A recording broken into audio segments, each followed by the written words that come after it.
우리 교회에 필요한 것은 용기보다 필요한 게 회개이며 자신의 모든 것을 내려놓는 회개가 용기보다 더 강하고 담대한 것. 4.20 새로운 4명의 성도들. 1호 예배 때 몇 명의 새로운 사람들이 왔다. 전도를 통해서 온 것이 아니기 때문에 분명히 기존의 다른 순복음 교회를 다녔던 사람들이리라. 자, 이들의 등장을 어떻게 봐야 하나? 왜 갑자기 뜻하지도 않게 이렇게 사람들이 오나? 왜 하필 많고 많은 날들 중에 지금 교회인이 많아지니 이를 환영하며 좋아해야 하나? 아니면 오던지 말던지 하며 그냥 방관해야 하나? 아니면 우리 교회는 아직 다른 성도들을 맞을 준비가 안 되어 있습니다 하고 돌려보내야 하나? 라고 나는 지금 말도 안 되는 생각들을 해보고 있다. 아니, 교회 성도 수가 늘어나면 당연히 좋은 거지. 전도도 안 했는데 제 발로 찾아오는 성도가 있으면 주님 감사합니다 하며 감사 기도드리고 그 새로운 성도들을 영접하면 되는 거지. 도대체 이런 쓸데없는 생각을 왜 하는 걸까? 당연히 나는 이게 좋은 묵상거리니까 성령님께서 인도하신 대로 글을 쓰는 거다. 작년 말부터 성령님께서 우리 교회에 인도하는 예배는 교회의 본질을 회복하라는 거다. 교회의 본질? 그게 뭐냐? 일단은 예배에 대한 본질이다. 예배의 경건성, 신실성, 순결성에 대한 회복이다. 이것이 회복되어야 다른 본질에 접근할 수 있는 거다. 일단은 예배에 대해서 집중하라 하심으로 이끄신다. 이는 기존 교회와의 다름을 말씀하신다. 본질을 회복하라는 말씀은 본질이 손상되어 있기 때문이다. 그 손상의 원인은 바깥 교회가 오염되어 있기 때문이다. 구약의 예배가 어떤 건지 비교해보면 된다. 구약의 예배 첫 번째 조건은 순결함이었다. 그래서 우리 교회에 대한 성령님의 요구는 외부와의 단절이었다. 세상의 교회가 너무 오염되어 있기 때문에 그들과 교통을 할 수가 없는 것이다. 이는 출애굽하여 가나안 땅에 들어가기 전 하나님께서 오염된 이스라엘 백성들을 어떻게 했는지, 가나안에 있던 오염된 타민족들을 어떻게 했는지에 비유되리라. 성령님의 인도하에 한 발 한 발씩 예배의 본질을 회복하여 가는 길에 외부의 교인들이 덜컥 들어왔다. 자, 이제 진검승부 들어간다. 우리 교회가 그들을 반갑게 맞이하여 참으로 익숙한 그들의 바깥 교회의 예배를 따라가느냐? 아니면 그들이 이해하기도 힘든 우리 교회 방식을 고수하느냐? 아니면 하나님의 방식처럼 이들을 진멸시켜야 하느냐? 즉 다른 교회로 가라고 해야 하느냐?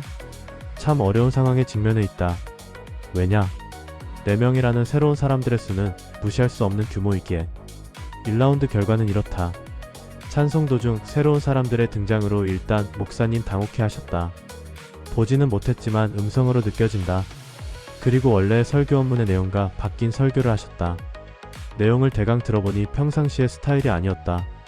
그 사람들을 초점으로 맞춘 설교를 하셨다. 예배 프로그램도 이 앞 주와는 좀 다르다. 한 사람도 아닌 4사람의 등장은 이처럼 강력한 거다. 그렇다. 이런 거다. 이처럼 본질을 회복하는 건 절대 쉬운 일이 아니다.